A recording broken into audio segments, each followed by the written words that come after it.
All right. And we are almost there. We're there. And hold on. And Oh, we are live. All right. And we are. We made it, but I hear some feedback. mhm. I don't know, I guess it went away. All right, we're back. We made it live, which is exciting. First time we've done that this season, I guess. But we are the Academy Urban Sports Perspectives. We have a lot to talk about. A lot of big stuff has happened in sports since the last time we talked. We'll get right into some things, but first, I just want to ask how you all are doing this week. I'm a little tired, honestly, but I'm doing pretty good. I think I got a little jet lag. Oh, we'll talk about you. We'll talk about it. Yeah, I feel How's pretty everyone? good. We had a little we'll talk about it. We had a fun time out in LA, and we're back ready to do the show. Dude, you were in LA for less than 40 hours. How are you jet lagged? How are you jet lagged? I am not jet lagged because I wasn't in LA for 40 hours. I'm all right. It don't take much, man, when you're over 50, man. All right. Well, I'm great. Before we get into some things, not Chicago related, but the Texas Rangers have won the World Series. Great game yesterday. Great first game. I was there. So yeah, but I just wanted to get that out the way. But let's start with everything Chicago. Let's start with football. And some of you were at the game. So let's talk about that. I know that sometimes when we talk about the Bears, it's not all that exciting, but let's talk about the game. How was the game? You want me to start Ultimate? I'll start. So Yeah, you can go ahead. You can go ahead. This was my first Bears game live, probably since maybe Fruit and I went back in 2017. It was like 13 degrees at Soldier Field, and we were freezing, and they were bad then too, as a matter of fact. So not much has changed since then as far as the quality of the team. You But it was realize that was like 2003. Wow, okay. Really? 2003 or 17? Which one was Oh, it wasn't 17 Look. because I remember because I was dating someone at the time, and that's a long That's time. like 15 years difference in the date. Man, that's when you look. That's when you really old. When you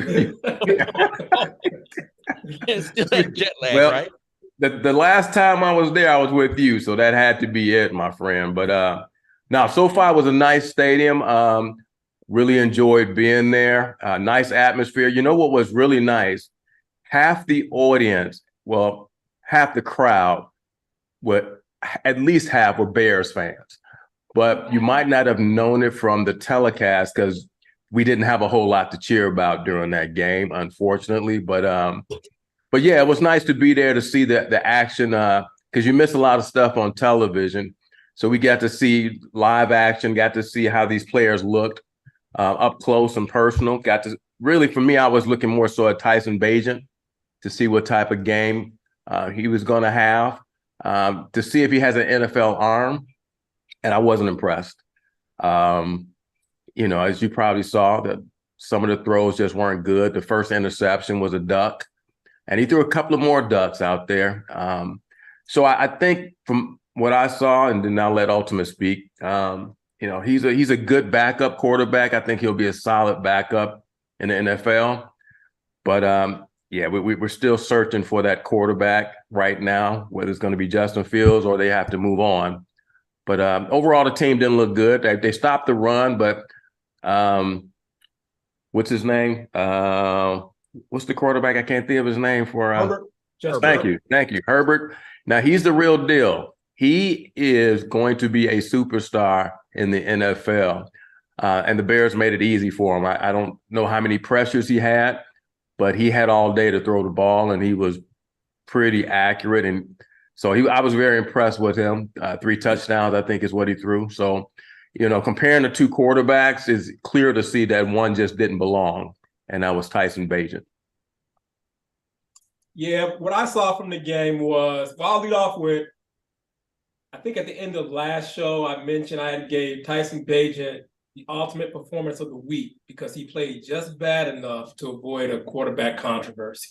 And that kind of rolls over into this week. I still don't think there's a controversy. At least there's no quarterback controversy between Justin Fields and Tyson Bagent. There's still a lot of discussion regarding who the quarterback should be in the future, like either Fields or anyone else that they may draft or pick up somewhere else. But the game itself, like Money stated, Chicago definitely showed up. Didn't get a chance to show it. San Diego had kind of been struggling a little bit too. They kind of had been up and down, so they're not like world beaters. So the Bears definitely had a chance based on that. They should have been in the game, but the talent definitely showed that San Diego had more of it, especially on the offensive side. Still was a good, fun experience. SoFi is a good stadium to hang out at, but it was just unfortunate that the supporters that showed up didn't have more to cheer about. I think the Bears are still in disarray, firing running back coaches, firing the defensive coordinator a month or so ago. Resigned. Eberflus is still an idiot. And Foles keeps taking up for him, talking about from what he's seeing, he's doing a great job. Maybe that's just smoke and mirrors, so you can get ready to fire him at the end of the season. But why can't the Bears take like a preemptive strike or get ahead of the game like the Raiders did?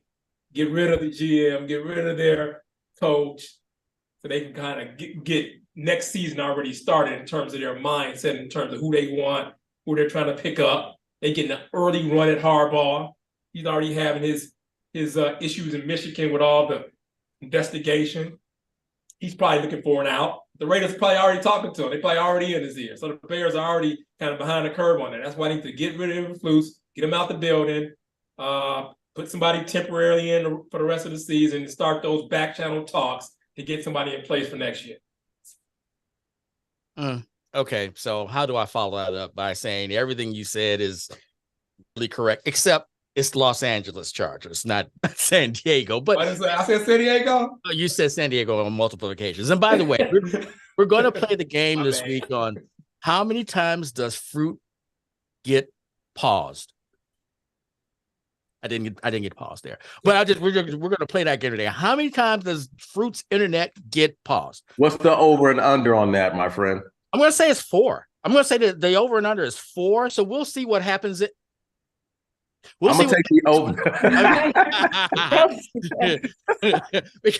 because you don't know if is it a fruit pause or is it actually an internet pause. Like that was an internet pause. I mean, that was a fruit pause. Sorry, but anyway, all right. So Eberflus is 5-20 as the Bears coach.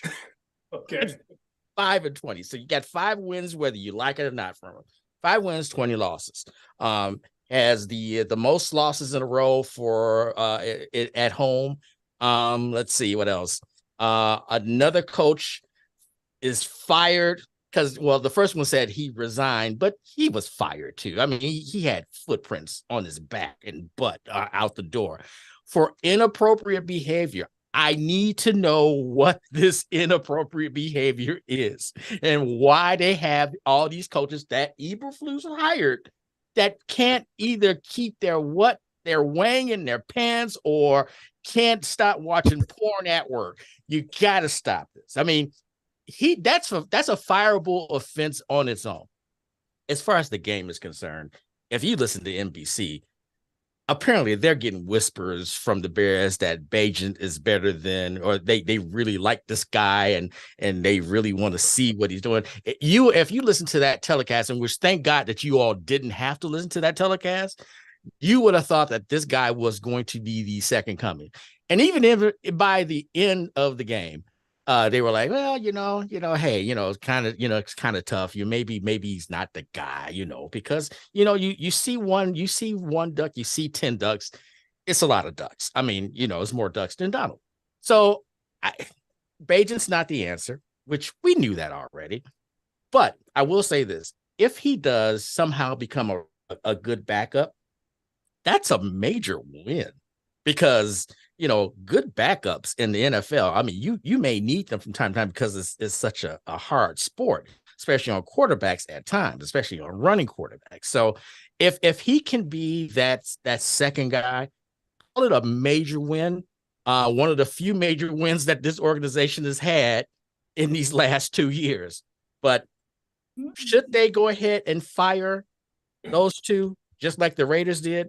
I mean, they were hired at the same time, right? So, if the Raiders could do it, and and I'm hearing whispers that Harbaugh wants to come to the Bears. So I don't know, man. I mean, he's done in Michigan, by the way. That's over with. With all the stuff that's coming down, he's not coming back there to Michigan. I don't think they'll let him back. Also, the NFL is saying that there may be some penalties for him if he does come back to the NFL because of what he did at Michigan. I don't know how they can do that, but those are the rumors that I heard. Yeah, that would be bogus if they try to put some type of penalties or something he did in a different league, or that wouldn't even. Yeah, that doesn't make sense to me at all. So yeah. So the Bears, well, are who we thought they were, 5-20 in the last year and a half.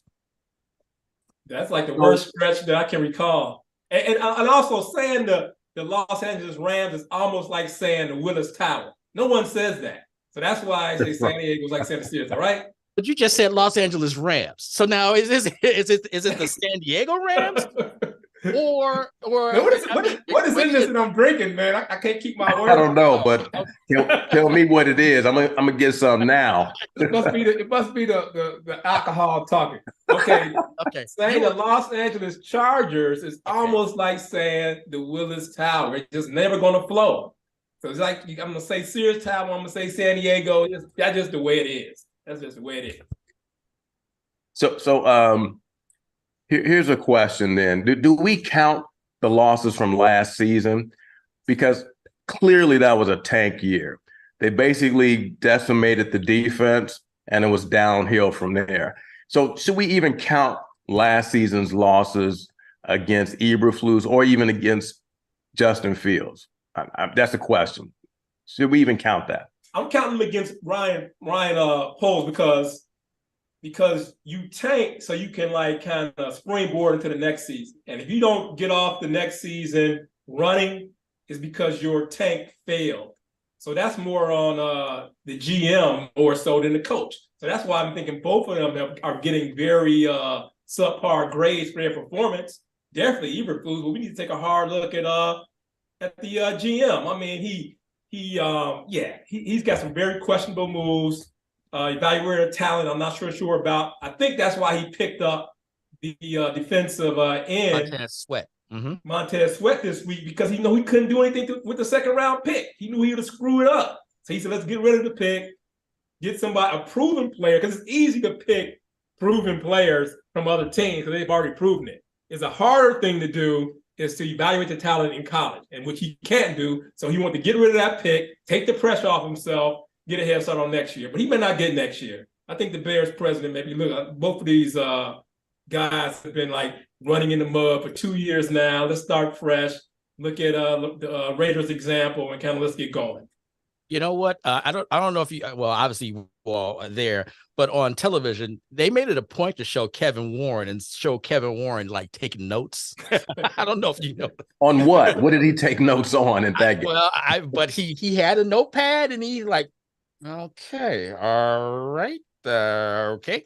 So they made a point to show that on TV. So I don't know what's going to happen, but I do think that that Poles is he got a proven rusher for a second round pick who is a free agent. So now there's the pressure to actually pay this guy.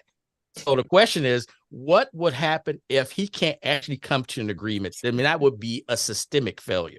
And to me, then that actually would be a fireable offense as well. I do think the last 2 years are on Poles because his vision was, okay, tank, it worked out, but then we found out that well, the coaches actually don't know what the hell they're doing. So, I mean, which is the coaches that he hired. It'd be different if these were coaches that came in that were here before, but he hired this guy. And then this guy has two guys that had to get fired because they were doing inappropriate stuff. So I don't, it's a lot of stank. It's, like Trump stank, where all people was in Trump's administration now trying to be good. It's a lot of stank on that organization right now. It's a lot of stank on that, or that was a fruit pause. But anyway, there's a lot of stank on that organization right now. So I don't know exactly what we're going to do. I don't know what the plan is, because you pick up Montez Sweat like you are like, this is the one guy we need. We're one rush guy away from getting to the playoffs, and that's not it. I think it would have been better just to use that second round pick to get some more younger talent. He was scared. He's scared to pick. He don't want them. So you can't be scared as the GM. That's not good. That's not good. So I'm gonna push back on the Ryan Poles thing a little bit, because when he came in, his whole thing was we're going to build a team and we're going to do it through the draft, right? So when we look at some of the moves he's made now as a talent evaluator, yeah, he's questionable. He's not making those decisions by himself. They're scouts that are giving him this information, but it's still questionable. True. But here's what I will say, though. He has put them in a very good position next year. So they've got 2 first-round draft picks, and if I'm not mistaken, they got a lot of cap space. Correct me if I'm wrong. Oh, no, that's correct. So he was trying to build a team for the future, a perpetual winner, not just kind of let's rent a player to try to win it this year. He's trying to build what something like, I guess, Kansas City has, something like they built in New England, where you have a perpetual winner each and every year, and we're just maybe plugging in places here and there, and you start with a good quarterback. And Justin is not his guy, but he's in a position to get a guy next year, probably a guy and a good receiver if he wants it. So in my mind, you got to give him credit for at least putting the team in a very good position. And Montez Sweat is very likely they're going to work out a deal with him. I think even if they don't, they can still franchise. I mean, what is it? They can use a franchise tag on him. Franchise tag on him, right? Mm-hmm. Or Jalen Johnson. But I think that he probably will work out a deal, because if he doesn't work out a deal, then it was a stupid move, right? You gave away a pick for somebody that you probably could have got in free agency, right? So I push back on him a little bit, although he still may get fired. But Eberflus is gone. And simply, I don't care how they end up this year. If you have Harbaugh available, you got to take him. How do you not take him as the leader of your team? He's an ex-Bear. He's an ex-quarterback. He has success as a coach in the NFL, and he's had success as a coach in college. He's a no-brainer. And you can get him. He would gladly come back to Chicago. And at least I think he would. But so you got to get rid of Eberflus. He is gone. There's nothing to save his job unless he wants to come on as a defensive coordinator. I don't want him for that either, because his defense sucks. You know what? He turned it around. I mean, they are good at stopping the run. They just never had anybody to put pressure on a quarterback, and you cannot play against an elite quarterback and not put any pressure on him. You're going to get torn apart. So now you can judge him a little bit better now that they got this defensive end. I think he's going to start Sunday. So he's gone. Eberflus is gone. The only thing that would save him is if he's willing to take a demotion. But more than likely, Harbaugh wouldn't keep him anyway. But Ryan Poles, though, I think you hang on to him a little bit, because I'm seeing that things can turn around. He's at least put the team in good financial position and with draft picks as well. So we'll see what happens, but I think he stays and Eberflus goes. I think Ryan Poles put him in position to have those draft picks, but do we have confidence in him making those picks? I do. What picks has he hit on that we can confidently say right now that was a great pick from his? How many drafts has he had so far with the Bears? 2 or 1? Two. How many people do you be like, oh yeah, that was other than Bajent, that wasn't even a draft pick, that was a pickup and undrafted free agent. But the offensive lineman this year is pretty good. He's starting and he's actually progressing pretty well. I mean, so that's the one decent one. But that Bayless Jones Jr. pick, whoop, whoop. All right, he was on the ground and still missed the ball, hit him in the chest. Oh goodness. So I mean, I would agree with this. I think Poles is going to be around. Now, if I had to vote, I would say, yeah, let's get rid of him. But I think he's going to be around. And I'm pretty sure Eberflus won't. But I think Poles is going to be around. So hopefully he doesn't screw up those 2 picks. Right now, I think the Bears are sitting at 2 and 3 as of last week. But if they stay on the trajectory they're on going down, they might slide back into that 1 and 2. So okay, I'm actually for getting rid of them. There are 3 things. Chase Claypool, right? That's 1. Roquan Smith, didn't pay him. That's 2. And it doesn't look like they want to play Jalen Johnson. That's 3. Those are your 3 strikes and you're out. Because you got to, 1, the Roquan and Jalen thing, stop trading away your players that are good. That doesn't make sense. I mean, I get it. You want to get some more draft picks for some more players. But if your team sees that if a player is good and you don't want to keep them, why would others who are good want to come here? Doesn't make sense. So if that is indeed the case, he's going to need to make sure that Sweat is taken care of, and he really needs to keep Jalen Johnson. I think that's because that's a nice little building block. If you have someone that's a good rush and you have someone on your back end that's good, that's something that you can actually build on. But if you keep trading away these younger pieces, who the hell is going to want to stay here? You missed one mistake. He's the one that hired Eberflus. Well, that's a given. Who hired these people who were, again, doing inappropriate stuff at work? I mean, look, how inappropriate does it have to be in the league that is known for inappropriateness? It had to be pretty bad, right? They said they're trying to clean up the culture. They got a culture and they're sticking with it.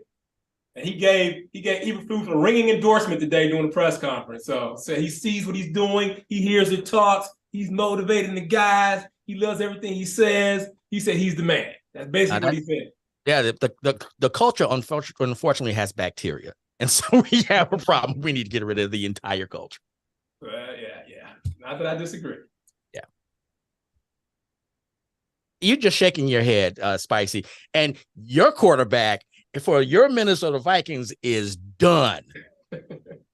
I don't disagree. Okay. Well, no, he's done. No, he's actually literally done for the season. I know. Yeah. I know. And it wasn't a great they beat the Packers though. And here's the thing. The Packers suck. This is great, but yet we can't take advantage of it. Can't take advantage of it. And Cousins, he was like a hot item before he got hurt. Everybody's like, oh, where should Cousins go to help him with a playoff push? So he was like a hot item before he ended the season. But hey, 500. Yeah, I mean, they got back to 500. They were looking toward possibly making a playoff run, but too bad, so sad. Listen, I mean, just like the Bears. I mean, listen, I never had high hopes for the Vikings. They've made it to the playoffs before and disappointed. So, but we don't have to talk about them. Thank you. We do not have to talk about them. We were talking about your Bears and just saying. I mean, you were sitting in there in the cut. I figured I had to kind of pull you in with that. I mean, they beat the Packers, and it turns out Jordan Love isn't the answer either. after all that's said and done, this guy is a scrub. It is wonderful to see. It's about time. It's been 30 years. He's a buster, and I always do that. I mean, he played well against the Bears, but who hasn't? So yeah. And so we'll see. Like, what's the predictions for Sunday? They already ruled Justin Fields out. Am I correct for next week? Right. Uh-huh. Bears against the Saints in New Orleans. Uh-huh. Another game where I'm assuming it's going to be a big Chicago fan base down there. Yeah, but you know what? Their fans are rabid though. They come out. It's not going to be like the Los Angeles thing. Where so you got me saying San Diego. And okay, all right, that's another grapefruit freeze.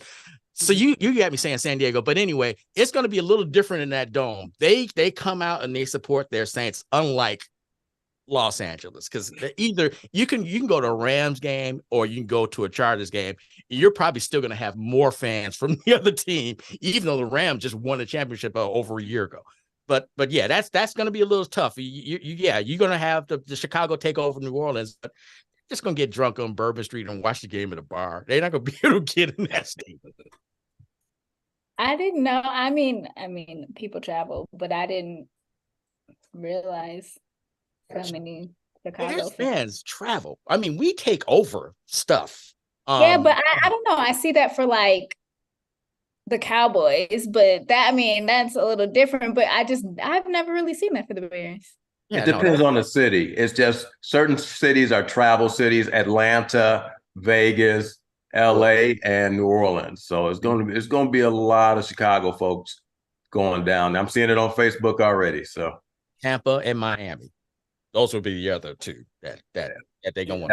Definitely. Yep. Mm-hmm. Do they win this game? No. See? No, I don't think so.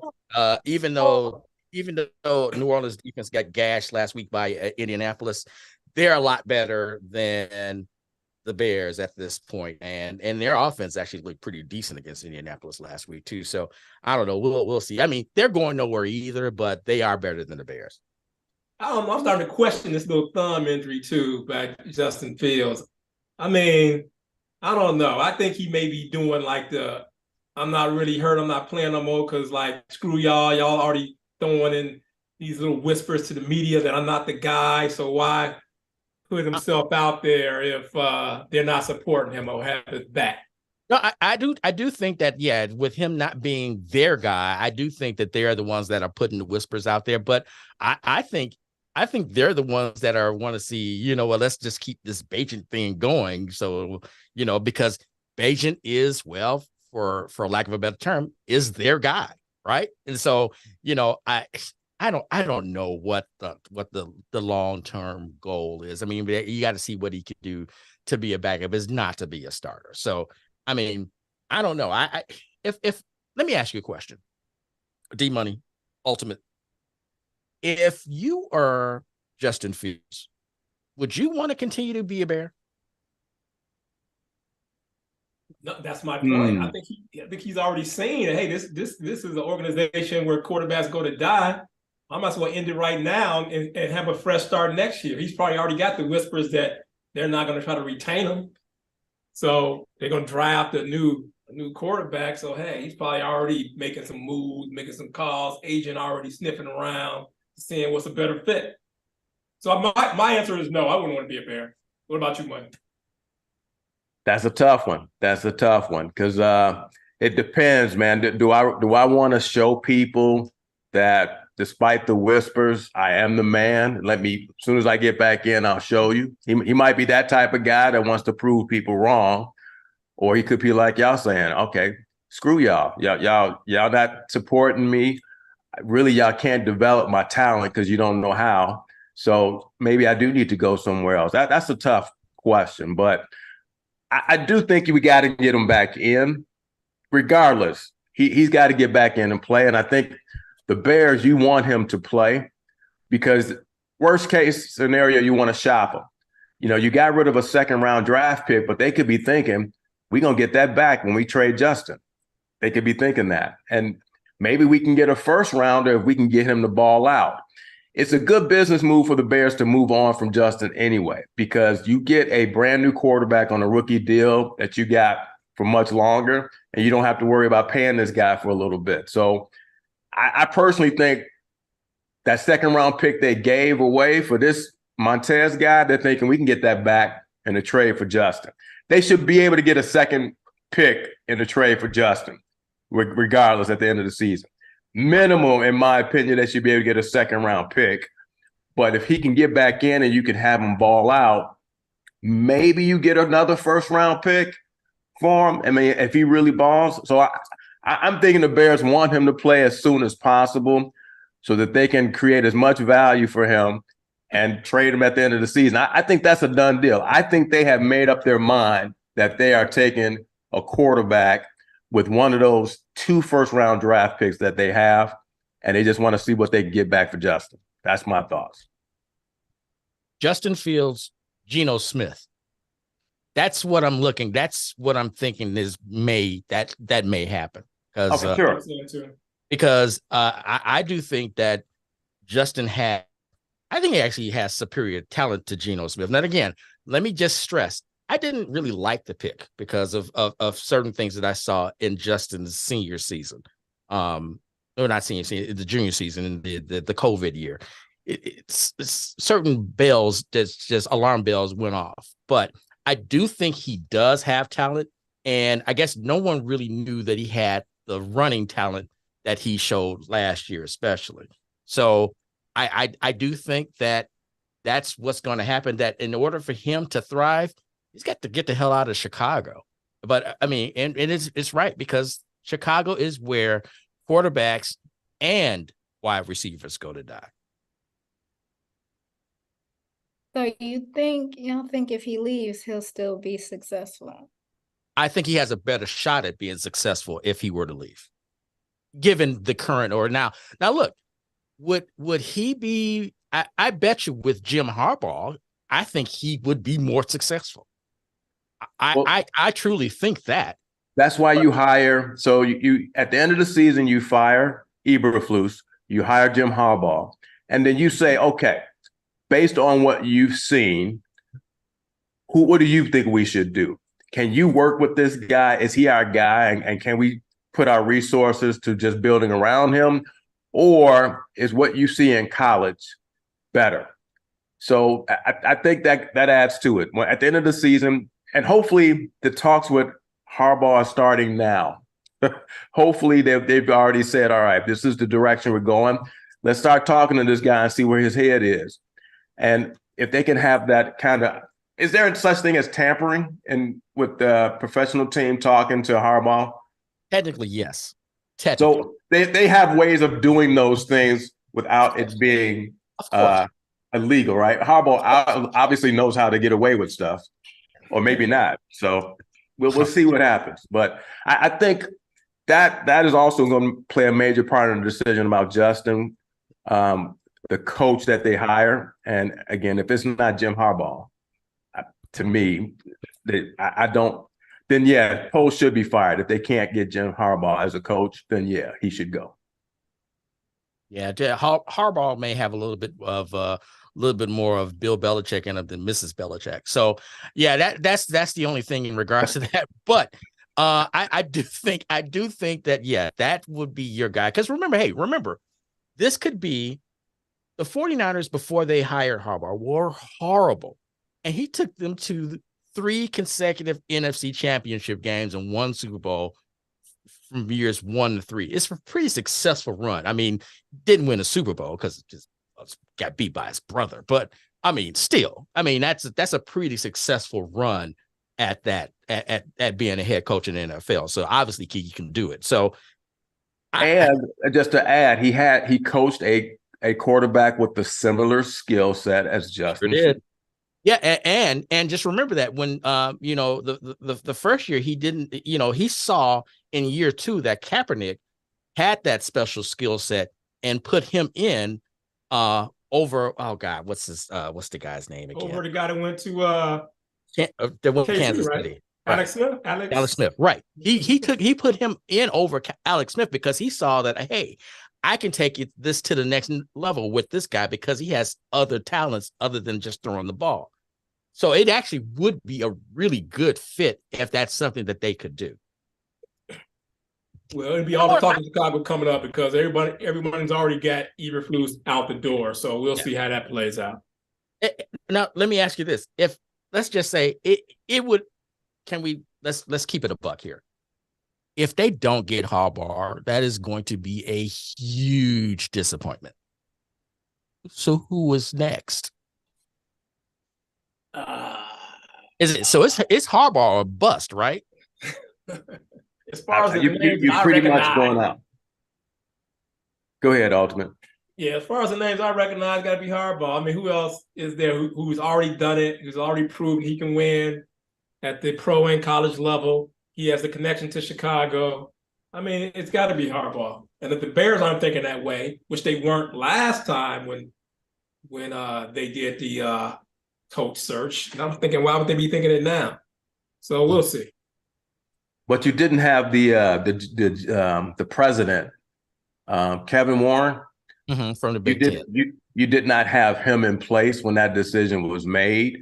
And again, being from the Big Ten, now you got somebody saying, "Hey, this is our guy.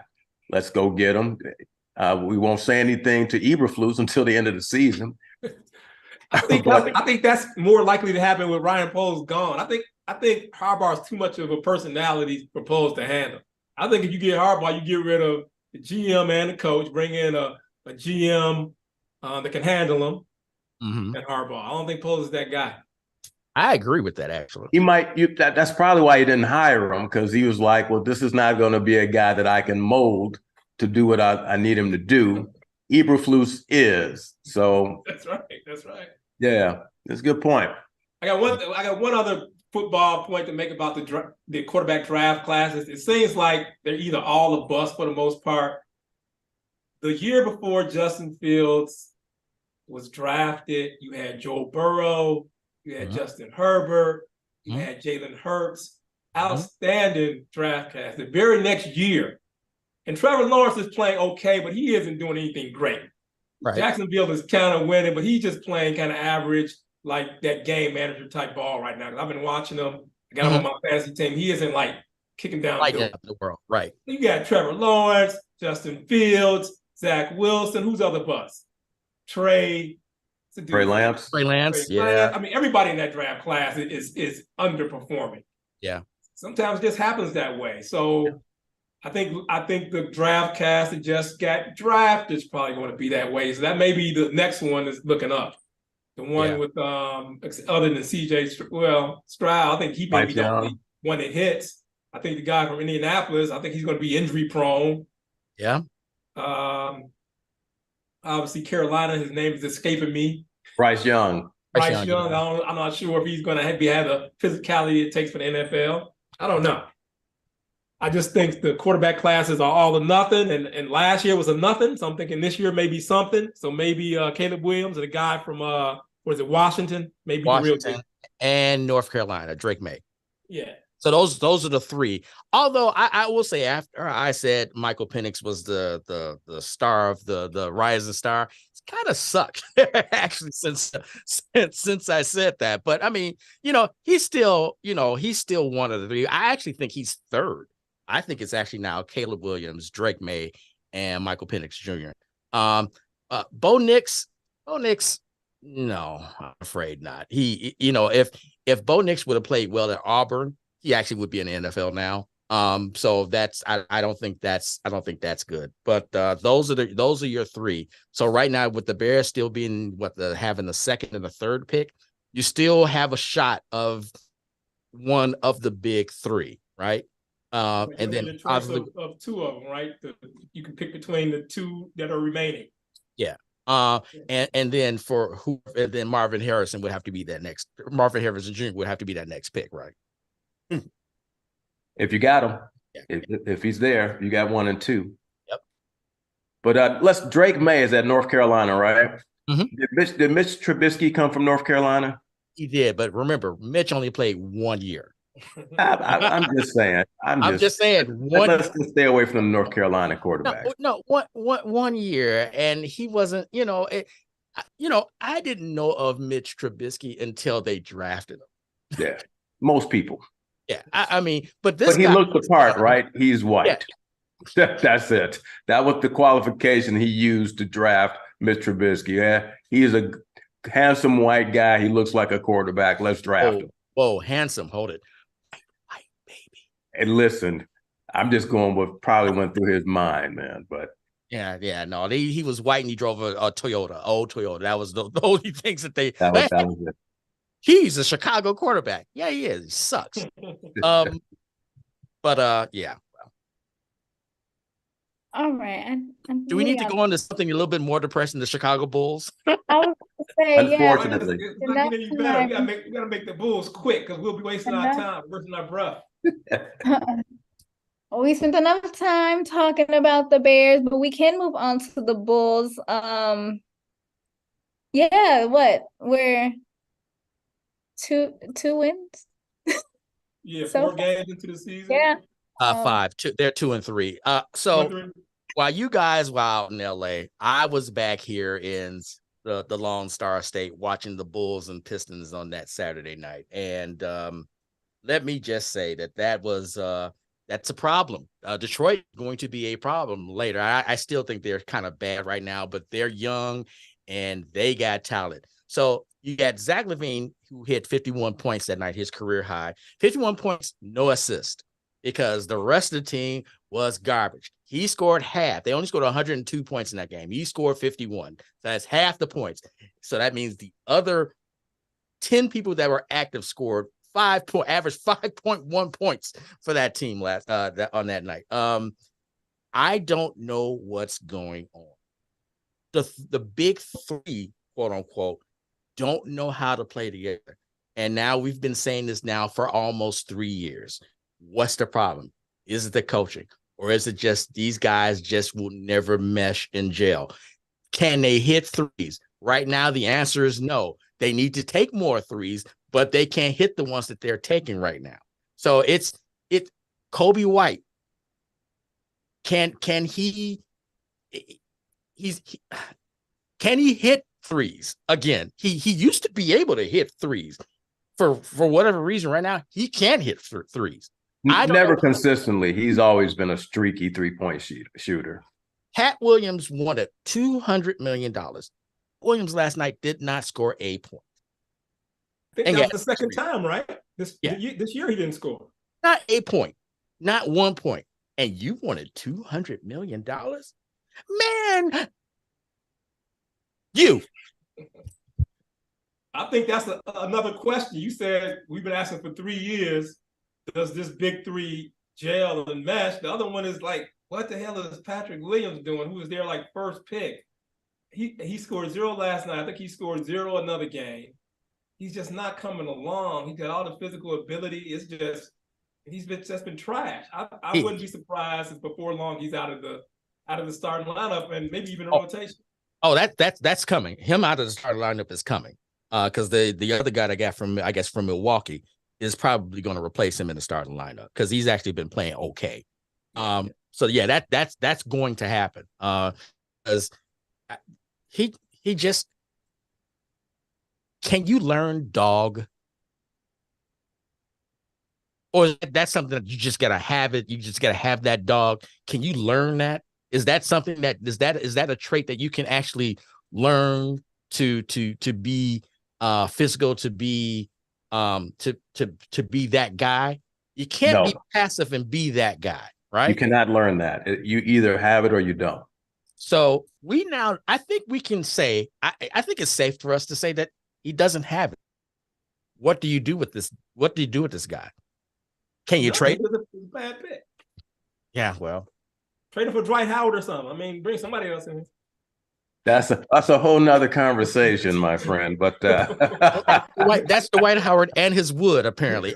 So yeah, we can go ahead and do that. But yeah, I mean, I don't know what else. I mean, if he doesn't have it, I mean, what are we doing? I mean, really? I mean, by the way, the Bulls GM and president, they're not going anywhere because the Bulls just don't do that. So it would be nice if they say, you know what, Arturas, you're out of here. But that's not going to happen. They don't roll that way, and they've given them too much. So right now they're in basketball hell again, like they were a few years ago. They're not good enough to be a playoff contender, but yet they're not bad enough to get a really good pick. So that is the very definition of basketball hell. And I don't see any way out of it unless you start trading away pieces like Zach and Devro. But I mean, Devro been sucking this year too, by the way. I don't know who's going to want that.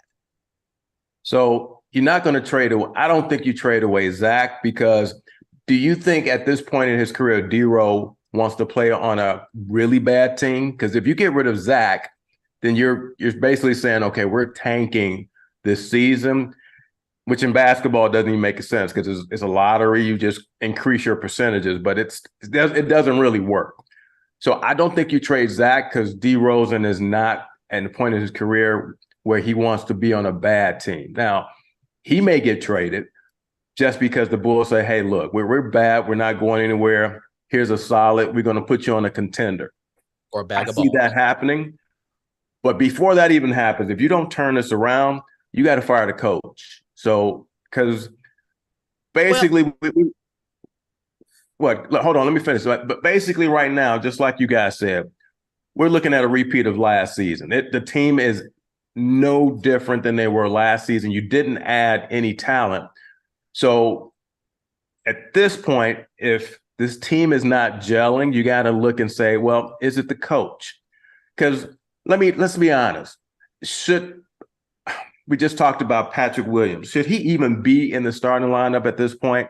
I mean, we're only 5 games into the season, but he's had 2 games where he didn't score any points. It doesn't take a whole lot to be 6'7" and athletic to score 2 points in the NBA. It don't take a whole lot.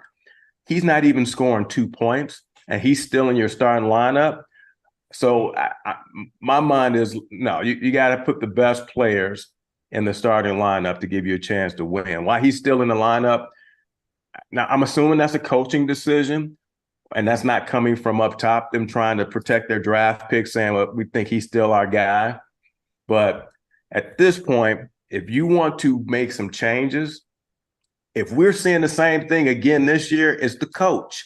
He is not putting things together. And I think they said he came up with some new offenses. He's trying to change some things. The players are saying they're having a tough time learning this new offense, so that could be part of it. Maybe he's not teaching it well enough. He's not simplifying it for the players. Whatever the case may be, we're at the point now where you got to start thinking, all right, we need to get another coach in here because we're not going anywhere. And if we can't move the players like we want to move, that's the only thing right now you can do. I don't know how much they lose by firing him at this point, but he's already been, this is his 4th year as a Bulls coach, or 3rd year? 4th year, right? His 3rd? Let's see. This would be, I think this would be his. No, I think, you know what? Maybe it is his 4th. Got to be at least his 4th. Yeah, I think it's his 4th. It's his 4th, right? Because it's his 3rd with DeRozan, and he was there before DeRozan even came. So that he was there the COVID year, yeah. Right. So at this point, in my opinion, because right now I can't take a whole season of this. I'm trying to watch the games because we have to do this show, but I'm not going to do this for a whole season and watch this same just crap garbage come out on the floor every night, man. So you got to do something, and I think right now you got to think about getting a new coach. Okay, so go ahead. I think Donovan is definitely on the table, but I think the Bulls will be the first team to kind of set off the little flyer trade and start selling off pieces. I think it's inevitable. I think they've already realized this is a failed experiment. They're going to get rid of some of those contracts and kind of start fresh. I mean, after the Derrick Rose era, that first year with Lonzo Ball was probably my high point in terms of Bulls excitement. But right now, it's probably a low point. It has been in a long time. I'm starting to lose any interest in watching any of these games. And I think that's a sentiment for most of the Chicago. And the GM and the team president, the owners are hearing this too. They're probably not even getting the interest from like the ticket sales and everything else. So I'm thinking before the trade deadline, December time coming around, Bulls is going to be like treading water. It's going to start. Rosen, Ving, they may even make a coaching change. There's going to be some big changes because this is going nowhere. Might as well get an early start kind of see what they can get with some draft capital, move in some other people. Yeah, this is going nowhere. It's hard to watch. Okay, so I got a statement and a question. The statement is, you know what coaches sometimes do? They put players on the floor to show your guys up to who pick them that this ain't the guy. We've put him in all the situations, but yet your guy that you picked, number 3 in the draft, and you drafted over many other talented people who are playing right now and doing well in the league. This is your guy. Coaches do that. That's number 1. That's my statement. Here's my question. What coach could come in here and change it? You think about that in a second. Because here's what I'm saying. It's not necessary if the coach has chicken bleep, you can't make chicken salad out of this. And the thing is, it's a poor roster construction. That's what's going on. So that's above the coach. I think actually when Billy Donovan has had talent, Billy Donovan's teams have won over 50 games. So he can coach. So the issue, I don't think it's necessarily the coach, because the coach knows what's wrong. Now, I'm not saying he is totally blameless. I'm not saying that at all. He does have some blame in this. But this is poor roster construction. And ever since Lonzo Ball had gone, that has been the thing. They have nothing to replace him with. And so you come back and you bring essentially the same team. You're going to get the same results of what we're getting. They didn't change anything from last year. So I don't know what we were expecting. And everybody is a year older. So I don't know what we were expecting for this to be any better. Here's the other thing. One of the things that and here's what the Bulls are doing differently now that they didn't do last year. It was noted that the GM and the basketball operations said that when the Bulls started games last year, because of their lack of 3-point shooting, they started games 7 points behind. That's the metrics. So that means they weren't shooting enough threes. So they decided, okay, this year we're going to try to shoot more threes. Problem is they can't shoot. And you know why? This is poor roster construction. That's why. You got your main guy, DeMar DeRozan, who won't shoot for threes because that's just not his game. His game is mid-game. It would have been great in Jordan's area. It's not that in Kobe's era. It's not that great here because the rest of the league is chucking up 33s a night and hitting at least 10 to 12 of them. So and until they can get this roster back on track and back on point, which is going to be, it's harder to do in the NBA than it is in any other sport. You could put Pat Riley or Jesus himself and there still be a 35-win team. Now, I will agree with you that the roster is not great. So this is how I think a coach should be judged. Is he getting the best out of his players? Are we seeing these players play to the best of their abilities? I can't believe Patrick Williams is that bad of an NBA player. I just don't think we're getting now he could be, but I do not think we're getting the best out of him. And I don't think that the big three are playing at their best. Vucevic, his averages since he's been with the Bulls have not been what they were before the Bulls. Am I correct on that? His scoring averages, overall averages are lower. Now he was all-star caliber before he came to the Bulls, yes. He was. He has not been since he's been a Chicago Bull. So I have to say we're not getting the best out of our star center. So the coach is accountable too, because we're not getting the best out of our players. They're not gelling. We need some 3-point shooters. If you had some 3-point shooters on this team, you turn things around pretty quickly, really. That's roster construction. This is just exactly and that's true. That's true. But I'm still saying, even with that having those 3-point shooters, and there's nothing we can do about it right now. I just don't think he's getting the best out of the players. They're not gelling. Something's just not clicking. Well, all right. Let me ask you this, and this is basically on Vucevic and DeRozan. They're in their mid-30s.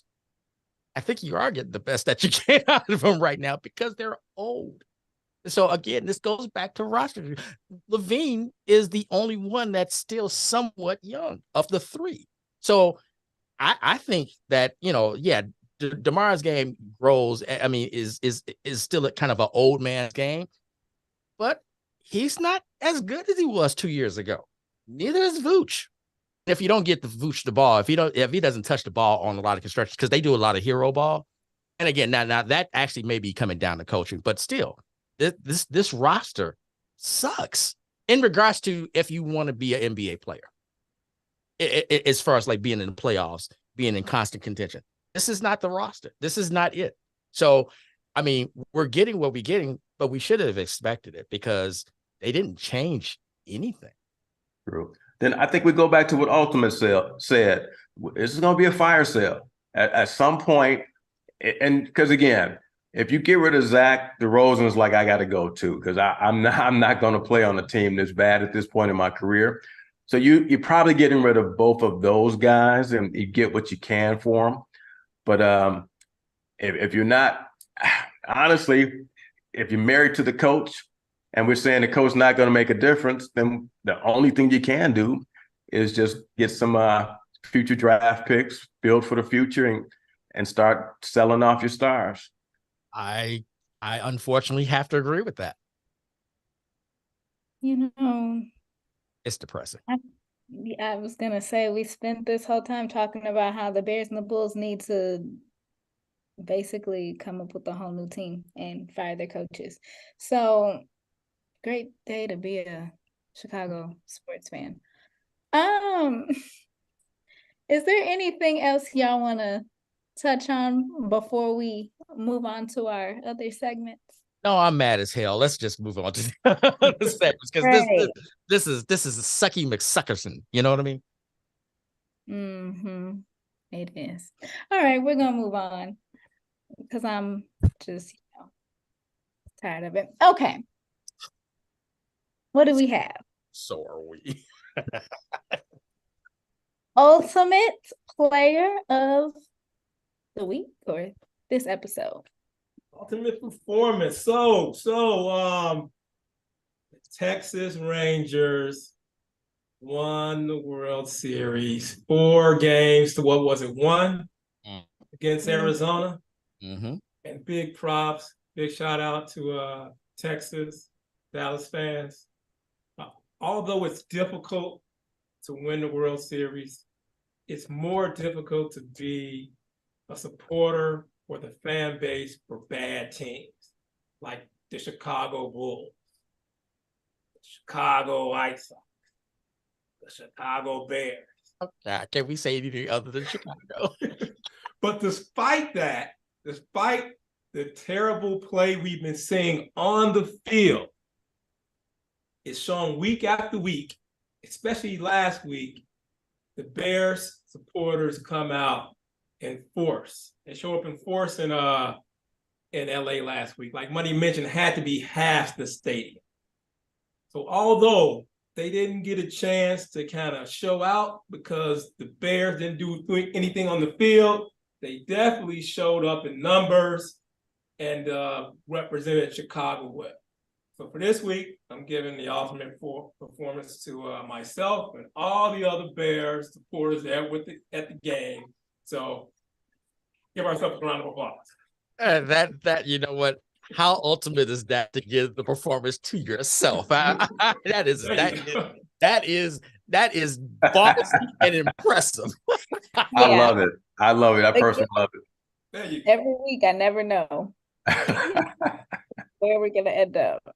All right. Well, shout out to all those Bears fans. I am not one. How garbage? Why don't we? All right. So hot garbage. So honestly, there's a lot to choose from. We can start with the Bears, or we can go to the Bulls.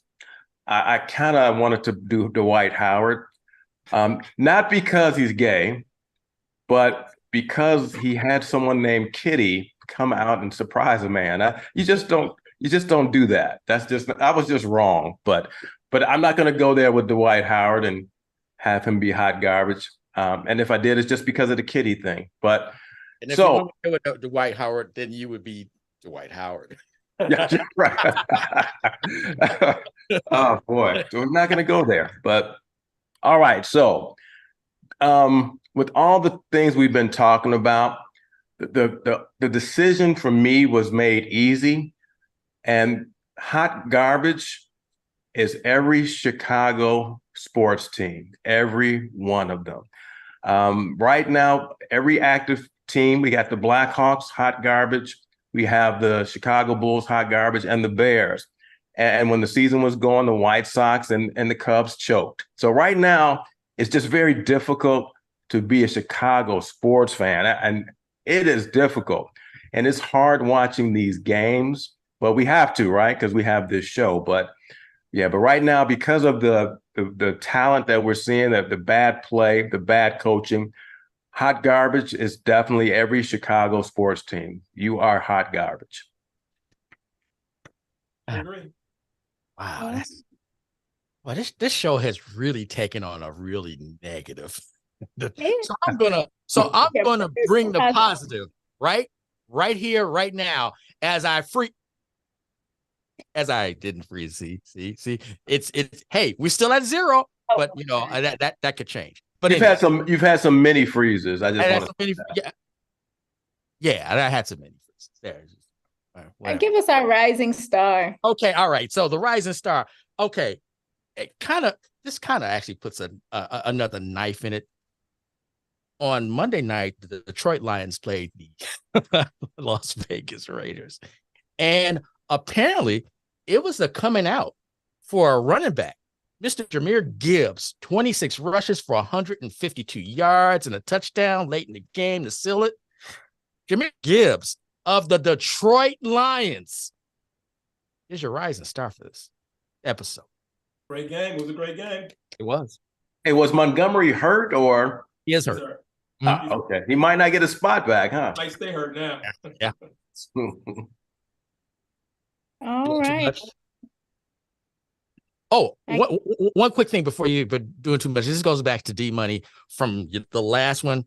Jada Pinkett's book has been tanking. No one's buying that book. Good. She's number 3 on the bestsellers list. No. Take That's what I heard. People are nosy, but she told you everything you need to know. They've told us everything. It's really nothing to read. Yeah. Okay. All right. I'm sorry. I don't want to mess up your bit, Spicy. Go ahead. Oh, no, you're fine. I just have 2 very quick things for doing too much.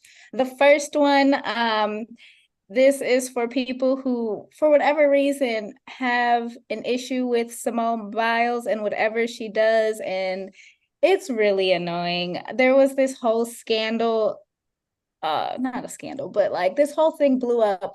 This girl claimed that Simone Biles came into the store while she was working and was rude to her and but her husband was so nice. And I'm like, y'all just don't leave this girl alone. And then her husband had to come out and say, that's not true. This never even happened.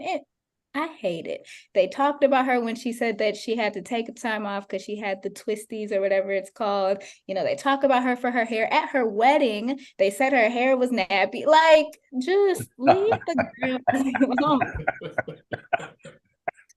Leave the girl alone. She's accomplished. That's rough. I know. Her hair was real nappy, man. It is rough. And it'd be black people, black women especially. Your edges, leave her alone. You got to get your hair done for your wedding, though. I'm sorry. I mean, that's I think, black tradition. Not paying. I think her hair was done, but also it just looked like it was hot outside, middle of the summer. You start sweating, your edges start sweating. Okay. Well, yeah, I get that. My edges are yeah, I just saw that and I was like, just leave her alone. And then the second thing was, I don't know if y'all have been hearing about Keith Lee. Do y'all know who that is? No. Anyways, he's a TikToker he has 17 million followers on TikTok, and he's started out as a regular person going out to different restaurants and saying, God, okay, yeah.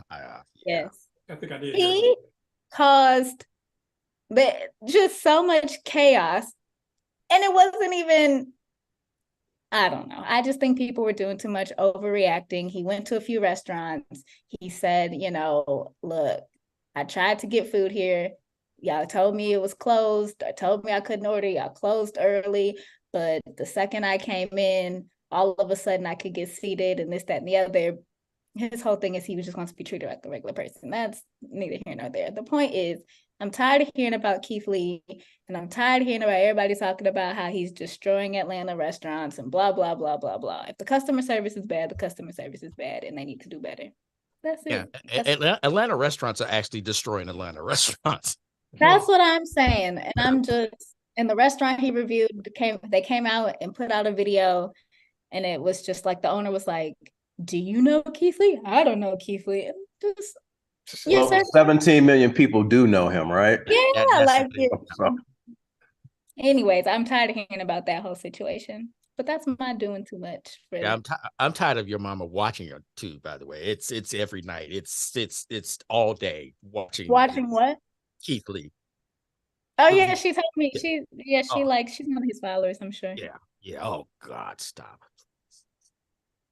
He She's seems doing too like much. a nice guy though. Yeah, he seems like a nice guy. And actually, he was in Chicago recently, and he did Miss Starks, Sharks, and Harold's Chicken. And I think give them, yeah. and Harold's Chicken was the one that won out of the three. And it got like a 8 or Yeah, 8, almost 9 out of 10. So Mhm. I mean, he has changed. He has went to restaurants where they weren't getting business before, but his recommendation has changed restaurants around where there are lines coming out the door. As a matter of fact, there was one that he did where the lady said the food was good, but the lady wasn't really making that much business, and she was just barely holding on. And so she had, what was it? She had made $2,200 for that day. And so he said, you know what? That's what your day's been. He gave her his credit card and said, go ahead and charge $2,200. So just to double her money. So I guess he kind of got it like that. Yeah, he's been 17 million followers. He's making some money.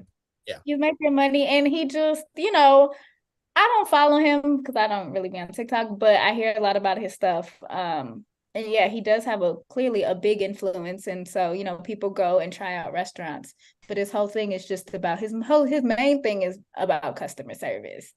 So like the whole thing is Atlanta do better and quit talking on there. Like, I don't know. I'm over it. But anyways, that is all. Do y'all have any other things to add for the week? Well, we just not gonna talk about Dwight Howard. We're just gonna leave that alone. No, I guess.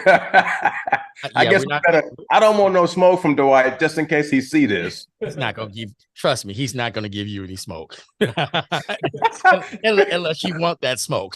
Maybe some wood, but not smoke. Well, I'm just saying. Who do the Bears play after the Saints? Who cares? They're gonna lose. Wait a minute, hold on. Let's check the old scheduling. Who do they play? The Panthers? That might be right. The Bears got to win that game. They got to win that game. Oh, I was going to say they're going to be 0-2, but now they might be 1-1. They have to protect that draft. Yeah, they got to win that. Because it's a lot of teams that how many teams have just won one game? So now it's the Panthers and that's it. Yeah, I think it's in Arizona. That's right. Oh, yeah.